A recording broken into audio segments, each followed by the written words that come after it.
भाग्यशाली पुरुषों, मोक्ष मार्ग प्रकाशक के 90वें अधिकार पर हमारी चर्चा चल रही है। सम्यक दर्शन का लक्षण तत्वार्थ श्रद्धान की सिद्धि यहाँ से पंडित जी साहब कर रहे हैं। वह तत्वार्थ श्रद्धान रूप लक्षण किसी भी प्रकार से दूषण युक्त नहीं है। उसमें अव्याप्ति, अतिव्याप्ति तथा असंभव दोष नहीं है। अर्थात जहाँ जहाँ सम्यक तो होगा, वहाँ वहाँ तत्वार्थ श्रद्धान होगा ही होगा, तथा जहाँ पर सम्यक तो नहीं होगा, वहाँ पर तत्वार्थ श्रद्धान नहीं ही होगा। इस बात की चर्चा चल रही है, जिसमें कल एक बिंदु हमने पढ़ा था। अव्याप्ति दोष का दूषण शंकाकार दिखला रहा था। किस प्रकार दिखा रहा था? क्या हेतु दिया था उसने? तिर्यंशादिक तुच्छ ज्ञानी जीव है, वे तो नामादिक भी नहीं जानते और सम्यक तो उनके पाया जाता है। तो तत्वार्थ श्रद्धान यह लक्षण अव्याप्ति दोष से दूषित है, क्योंकि उनके तत्वार्थ श्रद्धान नहीं है। टोडरमल जी साहब ने उनको समझाने का प्रयास किया था कि नाम जानना का अर्थ तत्वार्थ श्रद्धान नहीं है, भाव भाषण में समझ जाते हैं वहां पर। ठीक है, ऐसा विचार करे तो शिवभूति मुनिराज भी इसी कैटेगरी में चले जाएंगे, तुच्छ ज्ञान के। भले वे तिर्यंश तो नहीं है, लेकिन शाब्दिक ज्ञान तो उनको कुछ भी नहीं है, भावपरक ज्ञान है बस। इसलिए आपने सुना होगा ना, अष्ट प्रवचन मातृका का ज्ञान होने से केवल ज्ञान की तक प्राप्ति हो सकती है। और अष्ट प्रवचन मातृका का ज्ञान मतलब, इसका ज्ञान मतलब शाब्दिक नहीं, वो भी भावपरक। तो फिर उसका उच्छेद हो जाएगा ना, नाम सीख लेना जरूरी हो जाएगा, जबकि भाव भाषण ये जरूरी है। क्योंकि तत्वार्थ श्रद्धानम सम्यक दर्शनम में नाम सीखना कहाँ आया? ये तो नाम सीखने के आदान प्रदान की व्यवस्था ये तो संज्ञों में मात्र मनुष्यों में है, ना नारकियों में है। ऐसा कोई टीचिंग की बात समझ में आता है? ना देवों में है, ना तिर्यंचों में है, मुख्यता से तो मनुष्यों में है, मुख्यता से। और फिर गौण रूप से धर्मोपदेश श्रवण तो सभी को बताया गया है, लेकिन उनका विकास नहीं बोला है उतना वहां पर। इसीलिए जहां पर मनुष्य की परिभाषा की है गोमट सार में, वहां पर लिखा है मनुष्य मतलब क्या, तो वहां पर लिखा मानुषोत्कटा मनुष्य। और ये भी लिखा है जो कला आदि में निपुण हो मनुष्य एक, और लिखा जहां पर समझने समझाने की मुख्यता हो, वो मनुष्य गति में होता है, अन्य गतियों में वो नहीं होता। इसलिए तिर्यंचों को भी अविवेकी ऐसा विशेषण दिया टोडरमल जी ने सम्यक ज्ञान चंद्रिका की पीठिका में। भले वे संगी हो तो अविवेकी क्यों कहा उनको? भले ही सम्यक्ति हो, अविवेकी क्यों कहा? क्योंकि समझाने की पद्धति उनमें विकसित नहीं है। जैसा अक्षर ज्ञान यहाँ पर विकसित है, वैसा वहां विकसित नहीं है। ठीक है। और धर्मोपदेश श्रवण में कैसा समझते होंगे, क्या समझते होंगे, ये हम कुछ नहीं समझते। क्यों? ये तो समोशरण का अतिशय है कि उनको अपनी अपनी मूलभूत चीज मिल जाती है, लेकिन अन्यों के धर्मोपदेश श्रवण वे कैसे समझते होंगे, ये हम कुछ नहीं बोल सकते अभी। मुख्यतः से ये पद्धति का विकास मनुष्यों में है, और सेकेंडरी लोग तो फिर देवों में है ये विकास। नारकियों में तो क्या बोले और तिर्यंचों की क्या बात करें। ठीक है, तो आगे का प्रकरण हमें देखना है। आज किसकी चर्चा करनी है हमको? बोलो भाई, बोलो क्या व्यू पॉइंट? एक मिनट, सम्यक दृष्टि क्या? सम्यक दृष्टि की तो चर्चा चली रही है ना सर्वत्र, आप समझ नहीं रहे हो क्या? अभी भी तिर्यंच की चर्चा चल रही थी, तो क्या सम्यक दृष्टि नहीं था क्या? वो सम्यक दृष्टि तो था ही। वो कि चर्चा किसकी करनी है? विषय कषायों में प्रवृत्ति करने वाला सम्यक दृष्टि, जिनागम उसको सम्यक दृष्टि कहता है। भरत जी को कितनी रानियां, कितने घोड़े, कितने हाथी चतुरंगिणी सेना, अक्षौहिणी सेना, सब कुछ रखते हुए उसको ग्रंथ तो सम्यक दृष्टि कहते हैं। तो हमारा प्रश्न है, विषय कषाय के काल में उसके तत्वार शब्दान कैसे रहेगा? इसलिए फिर उसने कौन सा दूषण लगाया है? अव्याप्ति दोष से दूषित, क्योंकि आपने दिया हुआ तत्वार शब्दान यह लक्षण पूर्णतया सम्यक दर्शन में घटित नहीं होता। समझ में आता है? वो विषय कषय में प्रवृत्ति करने वाले भरत जी आदि जीवों में भी वो स्पष्ट रूप से देखने में आता है, अव्याप्ति दोष से दूषित, अतिव्याप्ति नहीं बनेगा यहाँ पर। ठीक है। अभी टोडरमल जी साहब क्या कह रहे, ध्यान से सुनना। टोडरमल जी साहब प्रकरण उठा रहे हैं, कह रहे वो जो विषय कषय में प्रवृत्ति है ना, वो तो कह रहे हैं वो उपयोग अनुसार प्रवृत्ति होती रहती है। उपयोग और प्रतीति दोनों अलग अलग चीजें हैं, कह रहे। उपयोग तो ऐसा है जहां पर लगाए सो लग जाता है, लेकिन उपयोग कहीं भी लगे उस समय में प्रतीति सुरक्षित रह सकती है। इसके लिए आपको समझना पड़ेगा लब्धि उपयोगो भावेंद्रियम। थोड़े दिन शायद वहां पर भी सुना है क्या आपने? लब्धि उपयोगो भावेंद्रियम नहीं सुना। आज मैं समझाऊंगा थोड़ा इसको। मैंने भी पहले कभी नहीं लिया ना, इस विषय को नहीं लिया। आपने एक सूत्र सुना होगा तत्वार सूत्र का, पहले अध्याय का ही है, 16वां है क्या? लब्धि उपयोगो भावेंद्रियम। पहले तो सॉरी, वेरी सॉरी, हाँ दूसरे अध्याय का ये, जहां पर इंद्रिया दो प्रकार की है ऐसा बोले। कौन कौन सी? द्रव्येंद्रिया और भावेंद्रिया। और फिर द्रव्येंद्रिय में क्या बोला? निर्वृत्ति उपकरणे द्रव्येंद्रियम। उसकी तो बात ही नहीं करनी है हमको। भावेंद्रियों में कहा लब्धि उपयोगो भावेंद्रियम। भावेंद्रिय का अर्थ आपको समझ में आ रहा होगा। भाव इंद्रिय मतलब भाव मन क्षोभक्षम। भाव इंद्रिय मतलब भाव इंद्रिय नहीं लेना, भाव मन भी लेना, क्योंकि इंद्रियों के माध्यम से ज्ञान होता है, मन के माध्यम से भी ज्ञान होता है। समझ में आता है? तो उसका अर्थ क्षयोपशम, क्षयोपशमिक भाव, बहुत अच्छे से कहना हो तो जीव का ज्ञान दर्शन संबंधी क्षयोपशमिक भाव। तो उसमें उसके दो अंश होते हैं, लब्धि और उपयोग। ठीक है। लब्धि और उपयोग में क्या होता है? तो पहले तो एक बात समझे कि जैसे मुझे ज्ञान है वर्तमान में प्रवचन सार, समय सार, नियम सार, अष्टपाहुड़, पंचस्तिकाय संग्रह, पंच परमागमों का ज्ञान है, यह सब कुछ लब्धि में होते हुए उपयोग रूप तो अभी मोक्ष मार्ग प्रकाशक चल रहे। मोक्ष मार्ग प्रकाशक भी है लब्धि में, उपयोग रूप मोक्ष मार्ग प्रकाशक ही है। और उपयोग रूप मोक्ष मार्ग प्रकाशक का भी यही पर्टिकुलर प्रकरण 320 नंबर का, बाकी सब लब्धि में है। और 320 में भी जो अभी लाइन में पढ़ा रहा हो वही उपयोग में है, अभी बाकी सब लब्धि में है। समझ में आ रहा है ना? इतना तो समझ में आता है। और एक बात आपको ज्ञान में होगी, लब्धि मतलब ऐसा नहीं समझना कि कहीं स्टॉक में पड़ी है, सत्ता में पड़ी है, शक्ति रूप पड़ी है, क्योंकि शक्ति तो केवल ज्ञान स्वभाव की है। तो ये त्रिकाल स्वभाव की बात नहीं है, ये प्रगट पर्याय के अंश है। इतना समझ में आता है सबको? उपयोग तो प्रगट पर्याय का अंश ही, लब्धि भी प्रगट पर्याय ही का अंश है, वो प्रगट है वर्तमान में, प्रगट। ठीक है। टोडरमल जी साहब ने इसी मोक्ष मार्ग प्रकाशक ग्रंथ में 3 अध्याय में एक उदाहरण दिया है, आपको याद होगा तो। कौवे का नहीं, उन्होंने उदाहरण दिया है, कोई एक आदमी, उसको चलने की सामर्थ्य 5 ग्राम में है। उसको किसी ने कहा तू 5 दिन में 5 ग्राम को चलना, लेकिन 1 दिन में 1 ग्राम को चलना। याद आ रहा है आपको? तो वहां पर 5 दिन मतलब 5 दिन में 5 ग्राम को चलना मतलब 5 विषयों का ज्ञान करना 5 इंद्रियों से, लेकिन एक समय में एक ही का ज्ञान करना। और फिर आगे क्या बोले?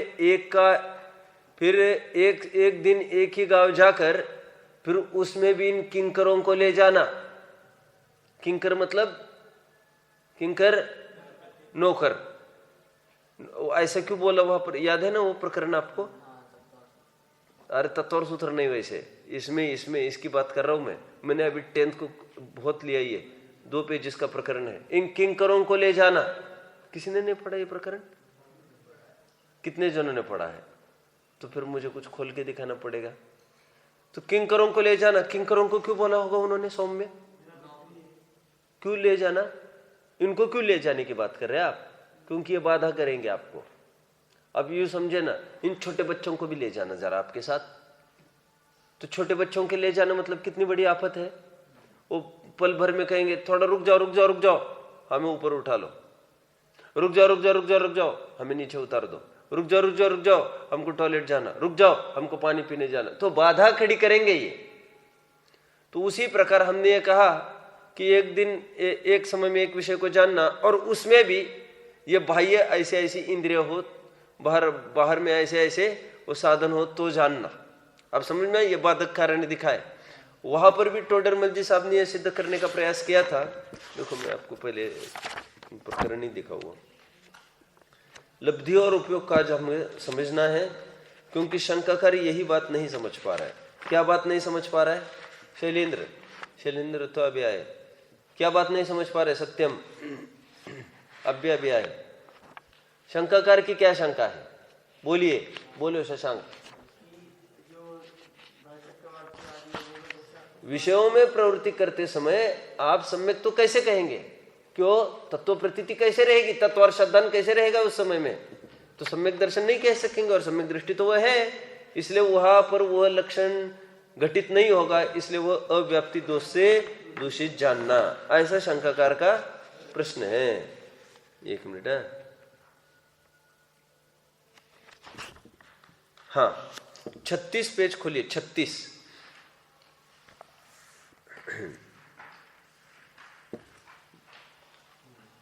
यह प्रश्न है कि नीचे से 2 पैराग्राफ कवि का उदाहरण ऊपर चला आगे। एक काल में एक विषय का जानना अथवा देखना होता है तो इतना ही क्षयोक्षम हुआ कहो, बहुत क्यों कहते हो? इसका मूल प्रश्न शास्त्रीय भाषा में कौन पुट अप करेगा? क्या कहना है इसका? एक काल में एक विषय का जानना अथवा देखना होता है तो इतना ही क्षयोक्षम हुआ कहो, बहुत क्यों कहते हो? शास्त्रीय भाषा में मुझे जो अपना प्रकरण चल रहा है बराबर अकॉर्डिंग टू दैट प्रश्न क्या है उसका, बोलिए। एक काल में जो उपयोग रूप चार उपयोग ज्ञान से जानना होता तो लब्धि रूप ज्ञान को ज्ञान जितना उपयोग है उतना ही क्षयोक्षम बोलो, ये उसका प्रश्न है सीधा। ओके, तो कह रहे और तुम कहते हो क्षयोक्षम से शक्ति होती है, तो शक्ति तो आत्मा में केवल ज्ञान दर्शन में भी पाई जाती है। ये प्रश्न पकड़ लो सब, ये उसकी भूल हो रही है। तो कह रहे और तुम कहते हो क्षयोक्षम से शक्ति होती है, तो वो टोडरमल जी का संकेत किसकी तरफ था? लब्धि की तरफ है। और वो ये कह रहा है शक्ति तो आत्मा में केवल ज्ञान दर्शन की भी पाई जाती है। और वो कहाँ की तरफ बढ़ा है? कौन सी शक्ति की तरफ बढ़ा है? त्रिकाल शक्ति। तो टोडरमल जी साहब उसको ये समझाना चाहते हैं, बाबा वो त्रिकाल शक्ति की बात नहीं करनी है हमको, ये वर्तमान प्रगट सचमुच ये अभिव्यक्ति है। ये शक्ति मतलब ऐसा नहीं कि शक्ति की व्यक्ति होगी। तो कह रहे व्यक्ति है अब भी, लेकिन उपयोग रूप व्यक्ति नहीं है, इसलिए उसको कहा शक्ति है। ये समझ रहे हैं आप सब? इसलिए मैं हमेशा एक प्रश्न पूछता हूं ना कि एकादि क्या है? एकादिनी भाज्यानी युगपद एकस्मिन्ना चतुर्भ्या। एक साथ एक समय में कितने तक के ज्ञान पाए जाते? लिखा एकादिनी भाज्यानी युगपद एकस्मिन्ना चतुर्भ्या, 1 से लेकर 4 तक के ज्ञान पाए जाते एक साथ। तो मेरा ये प्रश्न है, क्या एक साथ सचमुच 4 ज्ञान पाए जा सकते हैं? क्या सचमुच एक साथ 4 ज्ञान पाए जा सकते हैं? अपेक्षाकृत कथन समझ में आ रहा है? तो एक साथ बोलने का तात्पर्य क्या रहा? फिर तो बोल ही नहीं सकेंगे। फिर ऐसा एक साथ मतलब क्षयोक्षम के रूप से बोल रहे वे। सत्ता में पड़े मन पर ज्ञान का प्रयोग होगा तो मति श्रुत सत्ता में पड़ेगा। सत्ता मतलब लब्धि रूप। अभी है प्रगट पर्य में है वो सब। क्यों? फिर उस समय में द्वादशांक पाठी कह ही नहीं सकेंगे आप। मन पर ज्ञान का जब प्रयोग कर रहे हैं तो किसी विशिष्ट विषय को जान रहे हैं, तो फिर अभी द्वादशांक पाठी है कि नहीं वे? आप समझ रहे हैं? और ये तो समस्त छद्मस्तों की तकलीफ है कि क्या लब्धि उपयोग ऐसा चलता रहता है उनका, जो उपयोग में है। और वो गणधर भी क्या द्वादशांक को, समस्त द्वादशांक उपयोग रूप थोड़ी होता है, वो तो क्षयोक्षम रूप है सब। नहीं समझ में आ रहा है आपको? क्षयोक्षम रूप तो सब है, लेकिन उपयोग रूप कितना होगा?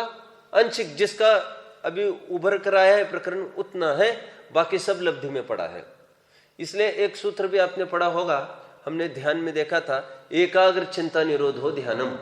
वहां पर भी मैंने एक बात कही थी, आपको याद होगी तो, एकाग्र चिंता निरोधो ध्यानम मतलब क्या कहना चाहते हैं, यह क्षयोपशमिक ज्ञान की अपेक्षा चर्चा है। मैंने कहा था लब्धि उपयोग की अपेक्षा चर्चा है, क्योंकि एक को आग्रह करना और बाकी को गौण करना, उपयोग में एक चीज आना और बाकी के गौण पढ़ना, ये किसको हो सकता है ऐसा? ये छद्मस्तों को हो सकता है, क्षयोपशमिक भाव वालों को हो सकता है। केवल ज्ञानियों के एकाग्र चिंता निरोध नहीं हो सकता, क्योंकि उनके लब्धि और उपयोग ऐसे दो अंश नहीं होते, उनका सब कुछ उपयोग रूप ही हो गया है। उपयोग रूप भी क्यों बोलते हो फिर? उपयोग भी शब्द हटाई दो अभी आप, क्योंकि उपयोग में भी उसकी गंध आती है। किसकी गंध आती है? किसकी गंध आती है? उपयोग में भी क्षयोपशम की गंध आती है, क्योंकि क्षयोपशम का अंश है ना वो उपयोग। तो केवल ज्ञान में उपयोग को हटाई दो आप। ये तो आपको समझ में नहीं आ रही थी तो हमने बता दिया। कितने जन बात को पकड़ रहे हैं मेरी? एकाग्र चिंता निरोधो ध्यानम, वहां पर ध्यान की परिभाषा क्या की? सब जगह से उपयोग को हटाकर एक जगह कॉन्सेंट्रेट करना। तो सब जगह से हटाकर मतलब उपयोग रूप करो उसको लब्धि में तो पड़ा रहेगा, उसको उपयोग रूप करो। और सर्वज्ञ केवली परमात्माओं के जो ध्यान घटित नहीं होता हम कहते हैं, वो अपेक्षा क्या देते हैं हम? क्योंकि उनके एकाग्र चिंता निरोध नहीं होता, क्योंकि अन्य से हटकर एक में आना, ऐसा उनमें मुख्य गुण थोड़ी पाया जाता है। मुख्य गुण तो छद्मस्तों में पाया जाता है। मुख्य गुण मतलब इस प्रकरण में उपयोग में ले लिया तो मुख्य हो गया, और बाकी सब लब्धि में पड़ गया, उसको मैं गौण कह रहा हूं। आप समझ रहे हैं मेरी बात को?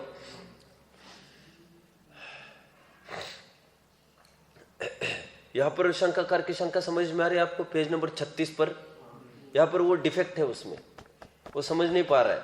वो कह रहे शक्ति तो त्रिकाल की है, फिर क्षयोपशम की क्यों बोलते हो? टोडरमल जी क्या करें? जैसे किसी पुरुष के बहुत ग्रामों में गमन करने की शक्ति है। यहां पर बहुत ग्राम मतलब क्या लेना? बहुत मतलब केवल ज्ञान की शक्ति, त्रिकाल शक्ति की बात। बहुत मतलब अनंत ज्ञानों को जानने की ताकत है। इसको पहले अंडरलाइन करो आप, बहुत ग्रामों में। अब इसको बहुत ग्रामों में के लिए आगे कौन सा शब्द आएगा? सर्व को देखने जानने की। ये पहली लाइन 37वां पेज, सर्व को देखने जानने की शक्ति। देखो दीपेश जी ने पहले प्रकरण पढ़ा नहीं है, पढ़ा नहीं था ना? आपका कहना था पढ़ा है, तो अब यह हाथ ऊपर नहीं था थोड़ी देर पहले? ध्यान में नहीं था, लेकिन फटाफट पिकअप कर लिया इन्होंने अभी। सर्व को ये टैली करते चल रहे अपन, उदाहरण और सिद्धांत दोनों। ये हो गया। आगे तथा आगे कौन चलेगा? इसी लाइन से कौन चलेगा आगे? जैसा मैंने प्रारंभ किया विषय, वैसे कौन चलेगा? कोई चल के दिखाएगा? अनितेश को अलावा कार्तिक? नहीं। प्रकरण क्या चल रहा है नहीं समझ में आ रहा है? चल रहा है, समझ में आ रहा है? आगे थोड़ी डेयरिंग करो ना, आगे बढ़ो, उदाहरण पढ़ो और वैसे सिद्धांत देखो वहां पर कोई मिलता है क्या। 3 चीजों की अपनी चर्चा चल रही है, उपयोग, लब्धि और केवल ज्ञान। तीनों की चर्चा चल रही है, जिसमें वो लब्धि को ही केवल ज्ञान मान बैठा है, क्योंकि दोनों शक्ति बोली जा रही है। ए बोलो भाई, बोलो बोलो। हाँ, आगे लिया तथा उसे किसी ने रोका और यह कहा कि 5 ग्रामों में जाओ। अब किसी ने रोका, किसी ने मतलब कर्म ने, और 5 ग्राम मतलब 5 ग्राम मतलब 5 विषय, और जाओ मतलब जानो। समझ में आ रहा है? मैंने बहुत लिया अभी जो 10th वालों को पढ़ाया, मैंने कहा देखो टोडरमल जी साहब के बुद्धि की विशदता, स्पष्टता। मैंने कहा उदाहरण लिया जाने का और सिद्धांत घटित कर रहे जानने का। समझ में आता है? क्योंकि एक धातु दोनों के रूप में प्रयोग किया जाता है।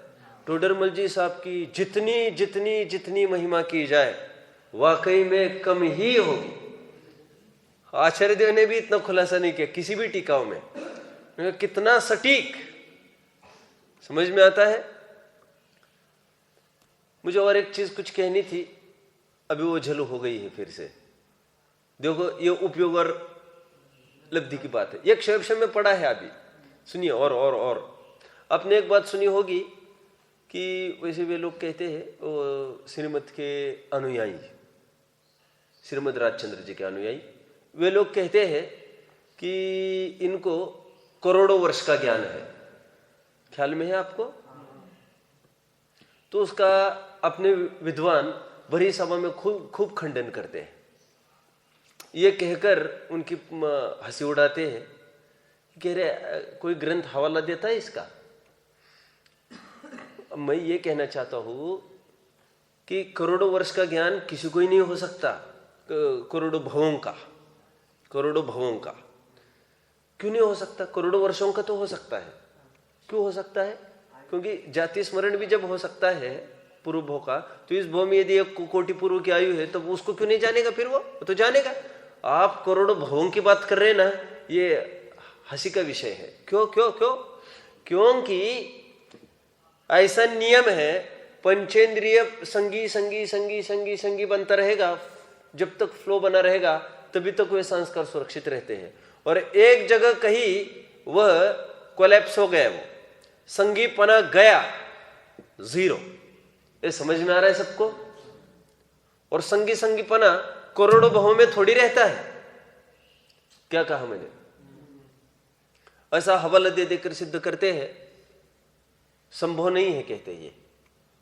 तो इतने भवों का जाति स्मरण ये कभी भी संभव नहीं हो सकता। मुझे तो क्या बताना है, देखो जैसे हमने भी अभी उपदेश सुना, टोडरमल जी साहब ने भी कितना लिया, अभी खूब उपदेश सुन लेना, फिर आगामी भव में कभी भी हो जाएगा। लेकिन भ्रम भी नहीं पालना।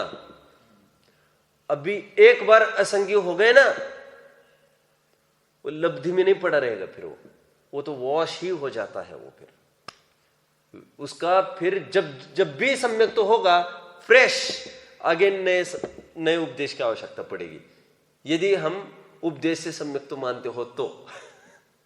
अभी मैं वो चैप्टर नहीं खोलना चाहता ना अभी, लेकिन संस्कार में कुछ नहीं है, ये पक्की गारंटी। तो कोई ये कहते पूर्व भव में हमने भी सुना होगा किसी का, उसके बल पर हुआ होगा, हो सकता है। हम नहीं ये पहचान सकते कि पूर्व भव का संस्कार है कि नया है, कुछ डेवलप्ड है। हम भी नहीं पकड़ पा सकते। क्यों? बीच में असंगी परे हुई कि नहीं, ये हम क्या जाने? आप नहीं समझते हो क्या कह रहा हूं मैं? और असंगी हुई होगी और उसके पहले उपदेश सुना होगा तो फिर वॉश। उसके लिए एक नियम है जाति स्मरण के लिए, कंटिन्यूटी में आपको संगीपना मिलता होना चाहिए। यदि थोड़ा भी संगीपना गए जाकर असंगी में कोई भी परे ले, 1 2 3 4 5 इंद्रिय में असंगी हुआ, वो सब कुछ लब्धि में से भी चला जाता है और फ्रेश आपको अर्जन करना पड़ेगा। फिर ABCD से चालू करना पड़ेगा। और फिर विस्मरण होना अलग चीज है। मैं ये कह रहा हूं 4 भवों में विस्मरण ही हो जाए उपदेश का, और फिर उसको एकदम जाति स्मरण हो जाए, कुछ भी हो जाए, और वो कर लिया उसने सम्यक्त्व की प्राप्ति, तो इसका मतलब वो अभी लब्धि में पड़ा था, बेशक पड़ा था, लब्धि में पड़ा ही था वो। ये तो यहां हुआ तो हमने जाना कि वो लब्धि में पड़ा था। समझते हो आप मुझे क्या कहना है? और लब्धि में पड़े पड़े वो खत्म भी हो सकता है। ये असंगी होने की आवश्यकता नहीं है उसको, संगी में भी पड़े पड़े वो खत्म भी हो सकता है। आप समझ रहे मेरी बात को? मैं तो पूरा आपको दिखा रहा हूं लब्धि क्या है, उपयोग क्या है, और केवल ज्ञान की शक्ति किसको कहते हैं। सुनिए, मेरा ये प्रश्न है, अभी आप पॉइंट टू पॉइंट घटित करके दिखाएंगे। वर्तमान में हमारी मुक्त होने की ताकत है कि नहीं है? कितने जन ने पॉइंट को बराबर पकड़ा है? ये प्रकरण संगत। मेरा प्रश्न कुछ विशेष गंभीरता लिए हुए है। मेरा ये प्रश्न है कि वर्तमान में हमारी मुक्त होने की ताकत है कि नहीं है? तो उसमें आप जो है बोल रहे हो ना, वो त्रिकाल स्वभाव की तरफ से बोल रहे हो। अब पर्यागत पंचम काल में कौन मुक्ति को जाता है? योग्यता ही नहीं भैया अब भी तो जाने की। वो आपने जो बोला वो एक समय की पर्याय की तरफ से बोला, पर्याय स्वभाव की तरफ से। और जो बोला जा रहा है त्रिकाल सामर्थ्य तो निरंतर बनी रहती है। एक त्रिकाल ताकत की बात कर रहे हैं, एक पर्यागत ताकत की बात कर रहे हैं। ये दोनों ताकत ही, शक्ति की बात कर रहे हैं। आप समझ में आता है? लेकिन इसमें जमीन आसमान अंतर है। आप समझ गए?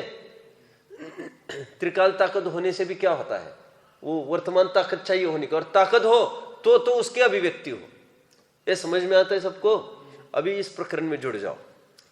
और ये कहा कि 5 ग्रामों में जाओ, परंतु एक दिन में 1 ग्राम में जाओ। अभी एक दिन में 1 ग्राम में जाओ मतलब एक दिन मतलब एक समय में। यहां पर काल लिया न दिन, तो वहां पर भी काल ही घटित करना अपने को। एक समय में 1 ग्राम मतलब, मैं ऑल्टोडर्मल जी साहब की महिमा गाऊं थोड़ी सी। ग्राम मतलब विषय को भी विषय ग्राम कहते हैं, सुना है कभी आपने? विषय ग्रामों में विषय ग्राम की तरफ दौड़ लगाता है। नहीं समझ में आ रहा आपको? देखो उदाहरण में क्या दे रहे हैं, उदाहरण में क्या बोला चिन्मय? उदाहरण में कौन सा शब्द है? ग्राम। ग्राम मतलब कोई किलोग्राम की बात नहीं है। तू सो रहा है क्या? सिद्धांत में क्या घटित करना?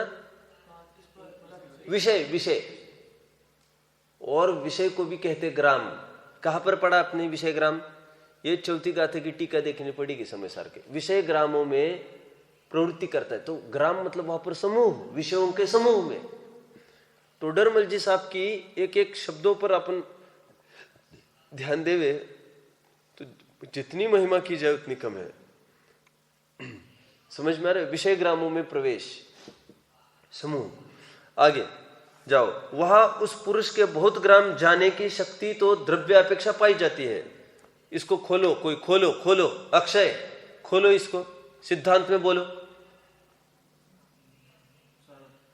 ए ऋषभ, आपका ध्यान रहता नहीं है। सुनिए सुनिए, रात की क्लास में भी रहता नहीं है आपका ध्यान। हाँ? रहता है? ठीक है। नहीं देखो, मुझे खबर लगी ऐसी किसी से, तो इनसिंसियरिटी मत करो ऐसी। मुझे भी ऐसे ख्याल में आता था पहले। ऐसे क्यों होता है समझ में नहीं आता। इतने सभी अच्छा सहयोग है, अच्छी कंपनी है, कितने अच्छे अच्छे बच्चे भी है इसमें, फिर भी ऐसे क्यों?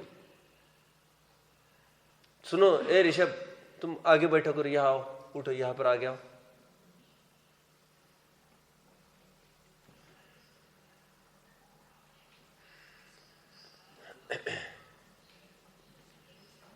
मानव पर्याय को सार्थक बनाना है भाई। प्रतिकूलता कुछ कहकर नहीं आती। समय समय अब जोड़ते चलो, कब काम में आएगा कह नहीं सकेंगे। क्या जोड़ते चलो? पुण्य जोड़ते चलो। क्यों अवसर गंवा रहे हो आप? थेंबे थेंबे तळे साची, मराठी की कहावत है। थेंबे थेंबे तळे साची मतलब समझ में आया क्या? बूंद बूंद इकट्ठा करके, तळ तळ मतलब पौंड, लेक क्या कहेंगे उसको, तालाब। एक एक बूंद इकट्ठा कर करके तालाब तालाब खड़ा हो सकता है। अपन थोड़ा थोड़ा पुण्य अर्जन करो, है ना, तो हमको आगामी काल में भी ये सहयोग बने रहेंगे। अभी नहीं सही, वहां पर अपना काम हो सकता है। क्यों ठुकराते हो आप आए प्रसंग को? सहजता से आए प्रसंग को ठुकराना कोई बुद्धिमानी नहीं होती। और ये प्रवीणता की बातें ये बहुत अनादिकाल से हमने किए हैं। ये सब हर एक विषय में मास्टरी हमने अनादिकाल से करते आए हैं। अब उसमें उपयोग को मत दौड़ो कोई। बोलो अक्षय।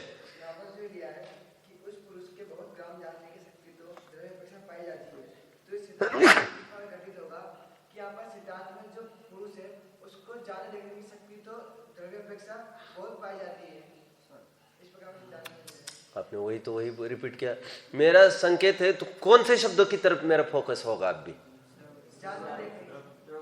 द्रव्य अपेक्षा की तरफ मेरा फोकस है पूरा। और उसमें घटित कहा करना है अपने को। द्रव्य अपेक्षा मतलब यहां पर क्या कहना चाहते हैं? बहुत ग्राम जाने की शक्ति तो द्रव्य अपेक्षा पाई जाती है। द्रव्य अपेक्षा मतलब त्रिकाल सामर्थ्य, केवल ज्ञान स्वभाव, वो द्रव्य अपेक्षा की बात करते हैं। वहां पर क्या आएगी आगे? वह इस जीव को सर्व को जानने देखने की शक्ति तो द्रव्य अपेक्षा पाई जाती है। बराबर घटित हो रही है। इनका उदाहरण देखेंगे आप, मजा आ जाएगा आपको। ऐसे उदाहरण देते हैं, ऐसा करारी उदाहरण एक भी नहीं आज तक का शेषम लब्धि उपयोग को समझने के लिए। सचमुच ये उनकी देन है। ये उदाहरण 2 पेज बहुत सुहावने, मैंने खूब लिया है अभी 10th को। बोलिए आगे पढ़ो भाई। बैठिए बैठिए अक्षय, बैठिए, आगे बोलो। अन्य काल में सामर्थ्य हो परंतु वर्तमान सामर्थ्य रूप नहीं है। यहां पर वर्तमान सामर्थ्य रूप मतलब अभी गड़बड़ कर गए आप सब। फिर से शक्ति तो द्रव्यापेक्षा पाई जाती है, अन्य काल में सामर्थ्य हो परंतु वर्तमान सामर्थ्य रूप नहीं है। यहां पर लब्धि मतलब क्षयक्षम की तरफ संकेत है, उपयोग की तरफ नहीं है, ये कहना है। अब लब्धि बोलो, क्षयक्षम बोलो, कुछ भी बोलो, देखिए तो द्रव्यापेक्षा पाई जाती, सिद्धांत देखिए, अन्य काल में सामर्थ्य हो परंतु वर्तमान सामर्थ्य रूप नहीं है। अभी इसी को पूरा करता हूं। क्योंकि अपने योग्य विषयों से अधिक विषयों को देख जान नहीं सकता तथा अपने योग्य विषयों को देखने जानने की पर्याय अपेक्षा वर्तमान सामर्थ्य रूप शक्ति है, उसको भी शक्ति कहते हैं लब्धि को। अब वो इसी में कंफ्यूजन हो रहा है। कितने जन को बहुत प्रॉपरली समझ में आ रहा है विषय, संकोचवश हाथ ऊपर नहीं करो तो मुझे कितना जोर देना मुझे समझ में आएगा। ठीक है, बहुत अच्छा बहुत अच्छा। उदाहरण कितना टू द पॉइंट उदाहरण घटित करके दिखा रही है। क्या भूल हो रही है उसकी, एक शब्द में बोलोगे मुझे शैलेंद्र? अरे उपयोग को ही वो शब्द समझ रहा है, तो उसको लब्धि या प्रकट शक्ति, वो तो शक्ति मतलब वो मान रहा है त्रिकाल शक्ति। देखो दो ही चीज मान रहा है वो, ये त्रिकाल जानने की ताकत, केवल ज्ञान, तो वर्तमान जितना जानना हो रहा है उतना ही मान रहा है वो। और वर्तमान जानने में वो दो अंश नहीं कर रहा है, लब्धि और उपयोग, वो एक ही कर रहा है, उपयोग। उसको कहते नहीं, लब्धि भी अंश है उसका। ये तो it is up to that person कि वेरी कहा जाना है उसको, इस ग्राम में जाओ कि इस ग्राम में जाओ। हमने तो ऑप्शन खोल रखे हैं कि तुम 5 ग्रामों में से किसी भी एक ग्राम में जाओ, हमने थोड़ी बोला तुम इस ग्राम में जाओ। इसी से क्षयक्षम सिद्ध हुआ। क्या कहा मैंने? देखो हमको 5 इंद्रिय है, हम चाहे जिसमें प्रवृत्ति कर सकते हैं। अभी चाहो तो देखो, चाहो तो सुनो, चाहो तो जो चाहे करो। क्षयक्षम की तरफ से बात है ये। तो 5 ग्राम में कहीं भी जाओ, कहीं भी जाओ मतलब ताकत वर्तमान में है जाने की, ये वर्तमान ताकत की बात है। समझ में आ गया? लेकिन जाएगा तो एक समय में एक ही जगह, लेकिन उपयोग तो एक ही विषय को ग्रहण करेगा। यहां पर जाएगा तो एक ही जगह मतलब ऐसा नहीं लेना क्षयक्षम तो एक ही विषय का होगा, ऐसा नहीं, उपयोग एक विषय का होगा। समझ में आता है क्या कहा? और बाकी उस समय में 4 को जानने की अभी भी ताकत है उसकी। कहो तो इसको छोड़कर वहां जाना चालू करे, ताकत अभी है। समझ में आ गया? बैठिए। ये पर्याय अपेक्षा और द्रव्य अपेक्षा ये बहुत मायने रखते हैं बिंदु यहां पर। इसलिए मैं कभी कभी ये पूछता हूं, अभी आप फिर से आज चूक जाओगे लेकिन समझोगे तो निहाल हो जाओगे। बटर मूंग है ना, बटर मूंग, बटर बटर मूंग होती है ना, मूंग, मूंग की दाल, बटर होती है, बटर। कोई आप क्या कहते हैं उसको प्रॉपर वर्ड? बटर ही कहते हैं क्या? शिस्ती नहीं, वो तो बोलना नहीं है मुझे ना, दिक्कत ये है, मुझे तो शब्द ही बोलना बटर। मुझे ये प्रश्न है उसमें सीजने की ताकत है कि नहीं है? सोचना और फिर बोलना, सोचना और फिर बोलना। मैं ये कहना चाहता हूं, देखिए वो जो मूंग बोया गया है ना, एक मूंग बोया गया तो और सैकड़ों मूंग यहां पर आ गए, तो समान जातीय है कि विजातीय है वे? मेरा ये प्रश्न है। क्योंकि मेरा ये कहना है फिर मूंग बोने पर वो मूंगफली दाने, वो तुअर की दाल आदि आदि बाकी क्यों नहीं आया? फिर वही क्यों आ गया? आम बोने पर फिर बाकी क्यों नहीं आई चीजें? जैसी ताकत इसमें है वैसी ताकत सब में है। ये बटर में सिजने की ताकत है, ऐसा जो मेरा कहना है उसको सिद्धांत में कौन घटित करेगा? अभव्य में भी वो सामर्थ्य मुक्त होने की है। अभी हमने तो आज तक कभी नहीं सुना ऐसा। अरे वो इसलिए नहीं सुना और शायद इसलिए भी नहीं सुनोगे क्योंकि परे की तरफ से कथन चलता है कि अभव्य जाने की सामर्थ्य नहीं रखता, तो परे की तरफ से करते क्यों है? अरे भव्यत्व और अभव्यत्व है ही पर्यार्थी नहीं के विषय, तो उसको कहते ही है। अब समझ में आता है मुझे क्या कहना है? वर्तमान में हमारी कैसी सामर्थ्य है? तो वर्तमान में हमारी, देखो वर्तमान में हमारी ताकत नहीं है सिद्ध होने की, तो सब वर्तमान में तो क्या त्रिकाल सामर्थ्य नहीं है क्या हमारे? अरे हमने वर्तमान बोला ना, वो वर्तमान ये संकेत करते हैं तुमको त्रिकाल नहीं देखना है अभी। लेकिन कोई वर्तमान मतलब त्रिकाल का ही अंश देख रहा हो तो हमें क्या पता ये कितने जन बात को समझ रहे हैं। मैं जानता हूं कठिन बहुत प्रकरण है। अक्षत आप नहीं समझ रहे हो क्या प्रकरण को? अच्छे से समझ रहे हो? मुझे यह सिद्ध करना है मूंग में भी सीजने की ताकत है। वो है कहां से बोल रहा हूं मैं? त्रिकाल सामर्थ्य बोल रहा हूं मैं। पर्यायगत योग्य तो उसकी नहीं है, ये तो मेरे बटर शब्द ने ही उसको गर्भित कर लिया है कि वो कभी कोई खा नहीं सकेगा, ये तो मुझे जानता हूं मैं। उसकी कहा बात आई है, पर्यायगत उसकी ताकत नहीं है होने की। क्या कहा? और जो सीजी मूंग है वो तो बात ही अलग है, वो तो सीजी ही है। और देखो, वो एक बटर मूंग, एक बाकी की मूंग और एक सीजी मूंग। वो सीजी मूंग तो बात ही अलग है, वो तो अभिव्यक्ति ही है। अभी हम क्या कह रहे हैं, इसकी ताकत है और बटर की ताकत नहीं है। तो हम ये कह रहे हैं वो तो पर्याय की तरफ से तुम्हारा कथन सत्यार्थ, लेकिन स्वभाव की तरफ से देखो तो सबका स्वभाव एक सरीका मानना ही पड़ेगा तुमको। एक ही प्रकृति, एक ही जाति के है ये सब। समझ में आता है? और ऐसा न होता तो फिर काना गन्ना बोने से फिर काना ही आता ना। मतलब जाति तो उसमें ताकत तो बराबर है। जाति क्या ऐसा है क्या काना गन्ना बोओगे तो काना ही आएंगे सब? नहीं समझ में? काना समझ में? काना डिफेक्टेड पीस हो, डिफेक्टेड पीस बोओगे तो क्या सब डिफेक्टेड आते हैं क्या? ये किसने कहा? तो मुझे कहना है उसने जनक है, जो जनक बाप है सभी अच्छे मीठे मीठे गन्नों का, तो उसमें ताकत नहीं है क्या? तुम कहां से बोल रहे ताकत नहीं है? अरे ताकत नहीं जो बोला वो तो पर्याय की तरफ से बोल रहे हम। कितने जन अच्छे से फॉलो कर रहे हैं। मैंने साथ साथ भव्य अभिव्यक्ति को भी समझाया, मूंग के भी उदाहरण को समझाया। और मूल तो उसका कहा प्रश्न हो रहा है, उसको ये कर रहा है विषय कषाय में प्रवृत्ति कैसे हो रही है उसकी। तो उसके कह रहे तू समझता ही नहीं है कुछ। फिर विषय कषाय में प्रवृत्ति होने दो, वो उपयोग वहां जहां लगाए वहां पर लगता रहता है। आइए अपने प्रकरण में आओ। आगे मैं थोड़ा समझाऊंगा। अब इस समय तो वैसे ही 7-8 मिनट है अपने पास, तो मैं थोड़ा लब्धि उपयोग को ही कवर करूँ आज। फिर कल, आज 2 पेज का टारगेट लेके निकला था, तो कल 3-4 पेजेस में कल कवर कर दूंगा। ठीक है? आज लब्धि उपयोग को समझाने का भाव है, सब जन समझे। आज भूपेंद्र नहीं आया आज, क्या बात है? प्रैक्टिकल, ठीक है, कोई बात नहीं। मतलब आप गड़बड़ नहीं करना। फिर इन लोगों को लगता है आप सेफ्टी देते हो बच्चों को। उनको लगता है ना, भले वैसे कोई बोलता नहीं है लेकिन हल्का सा संकेत हम अपन समझ जाते हैं। वो आपके रहने फिर बच्चे सोते रहते हैं, ऐसा होता रहता है, वैसा होता रहता है। इनडायरेक्टली फिर ब्लेम आता है ना मेरे ऊपर। मैं समझता हूँ सभी बच्चों में बहुत अच्छी योग्यता है, और जब इतना ज़्यादा अधिक समय देते हैं, कभी कभी 1 घंटा भी, अपन क्यों लेट का भी ज़्यादा विचार करें। कभी कभी मुझे ऐसे भी लगता है, लेकिन वो किसी को अवसर नहीं मिलना चाहिए उंगली उठाने का। आप समझते हो मेरी बात को? तो थोड़ा और फिर बात किसी की और की नहीं है, टोकने की बात अपने मानव पर्याय की है ना। यहाँ से निकल जाओगे, ये कौन समझाएगा तुमको? फिर तरसोगे आप एक एक शब्द के लिए, और आपको पता नहीं अब ये तत्व ज्ञान आपको कितना कार्यकारी होने वाला है जीवन में। आप कहीं भी जाएंगे, अब देख लेना, अब कितना भी पतन होगा तो उस स्तर का पतन आपका कभी नहीं होगा। समझ में आ गया? आपके पतित दशा में भी आप अनुकरणीय रहेंगे। ये क्योंकि वो कैसो हूं सयानो जाए, जैसे कहते ना, काला दाग तो लगेगा ही। उसी प्रकार कैसा ही जीव तत्व ज्ञान को अंगीकार करे, उसको वो सफेद छीट तो रहेगा ही। समझ में आ गया? वो तो अच्छाई तो बनी रहेगी उसमें। सुनिए अभी ये 2 बातें मैंने कही अभी, ये लब्धि और उपयोग को मुझे समझाना है। देखिए इसको मैं समझाता हूँ अभी अच्छे से।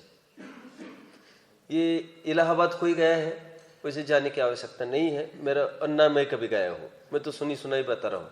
क्या विशेषता इलाहाबाद की? कहते हैं वहां पर त्रिवेणी संगम हुआ है, गंगा जमुना सरस्वती। कोई गया नहीं है वैसे? नहीं। इलाहाबाद जानते हो आप? वो कैपिटल थी पहले भारत में। इतिहास की बातें है वैसे तो। पहले भारत की एक ही हाई कोर्ट था पहले, पूरे इंडिया में एक ही कोर्ट, हाई कोर्ट। मेन सब डीलिंग्स इलाहाबाद होती थी पहले। नेहरू जी वगैरह, इसलिए वो इलाहाबाद राजधानी थी। और एजुकेशन का भी सबसे बड़ा सेंटर वही था पहले। फिर बाद में वो हटता गया सब। ये कहना चाहिए अंग्रेजों के वगैरह के काल में की बात कर रहा हूं मैं। एक मूल स्थान था वो, तीर्थ तो था ही सहज में ही वो। तो गंगा जमुना सरस्वती त्रिवेणी संगम देखा है किसने? टीवी में भी नहीं देखा है। अब डायरेक्ट पॉइंट पर जाकर देखेंगे कभी, तो वहां पर आप क्या कल्पना करते हो? कितनी नदियां दिखनी चाहिए वहां पर? 1, 2, 3। ये आगे एक बह रही है, यही कल्पना है ना सबके ज्ञान में।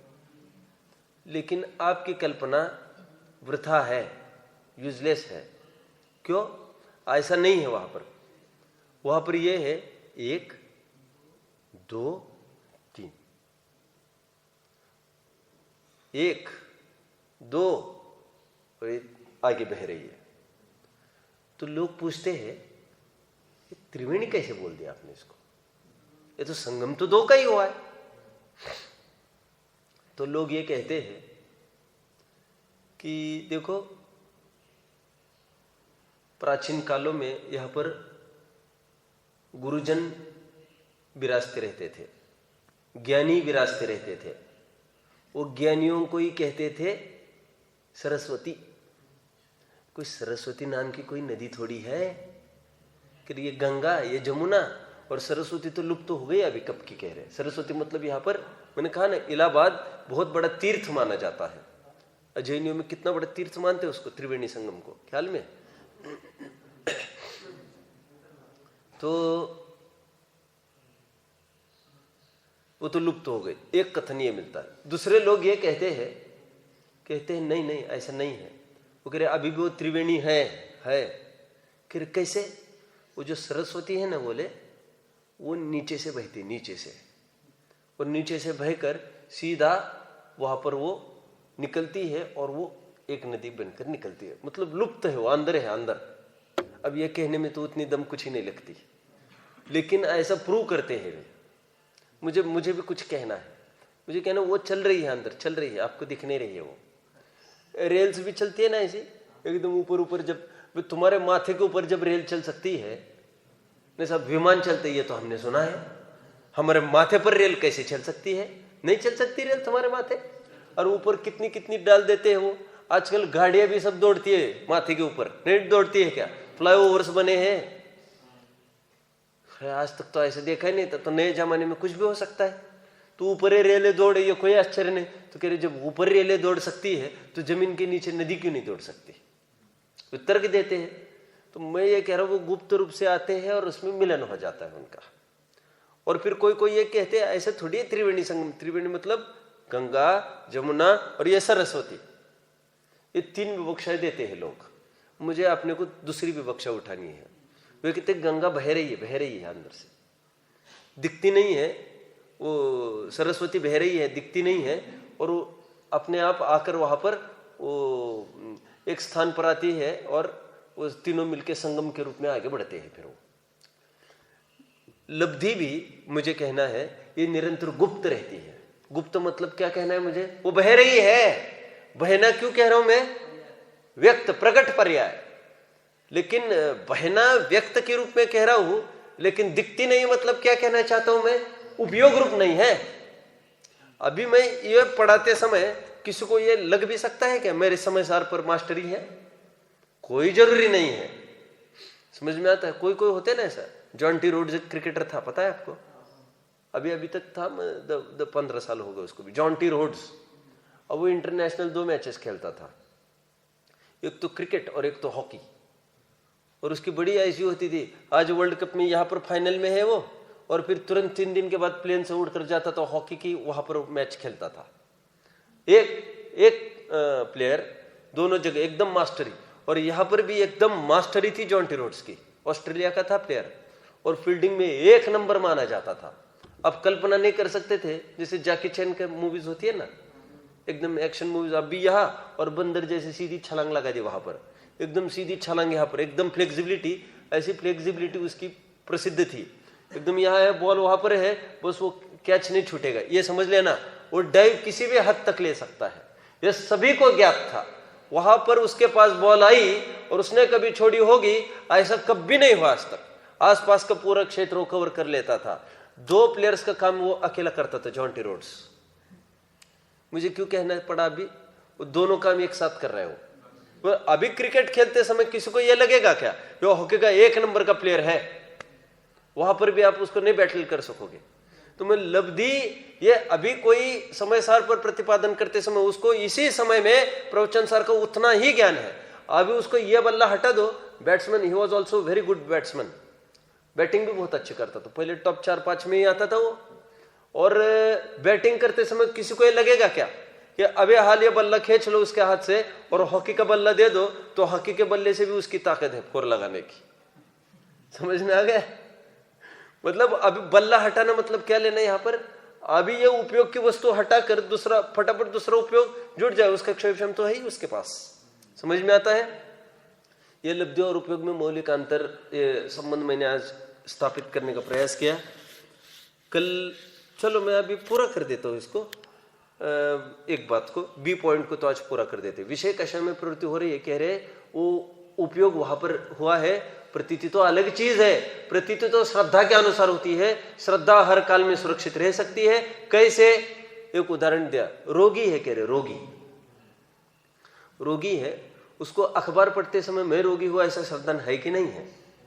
किसी के साथ बात करते समय मैं रोगी हुआ ऐसा श्रद्धा है कि नहीं है? प्रतिपल है, श्रद्धा लुप्त नहीं होता। सोते समय श्रद्धा है कि नहीं है? बिल्कुल है। ये समझ में आता है हमें?